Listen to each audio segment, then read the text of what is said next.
Curtis Sloan. This is Mike Parsley, and Mike's one of our technicians in our service department here at Sloan's. And Mike, in addition to being a vintage guy himself, is also a vintage motorcycle collector. Tell us about what you got, Mike. It's a 68 Rickman Triumph. Rickman was a custom-built frame out of England, designed by Don and Derek Rickman, and they put street bike motors in them, and they were motocross racers. One of the brothers actually won the World Round, the English Grand Prix, on a bike just like it in the mid-60s in motocross. This one been sitting in the garage in pieces in Georgia for 20 years, and I kind of redid it, and I just enjoy owning it, riding it, and looking at it. Now, how hard is it to find parts? This one is not too bad. There are lots of Triumph motors, and they handle so good they're actually reproducing these frames now.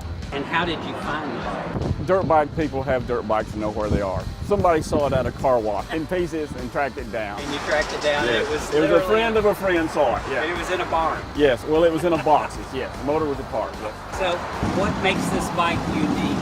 Well, there's not many of them, and it handles incredibly good. You can go down a gravel road on this bike 70 miles an hour and be stable. They had the geometry really good on this bike. Even back then? Yeah, it was the best there was back then. And it sounds great. You know, it's just fun to ride. I don't need to go fast, and it goes as fast as I need to go. Now, when was the last time you rode it? I rode it probably in the spring around the block once or twice. And it's limited. It has like 6 inches of front travel and 4 of rear, but as long as it's not rough, it goes good. So you try to stick to the smoother tracks, grass tracks? Vintage grass tracks, yes.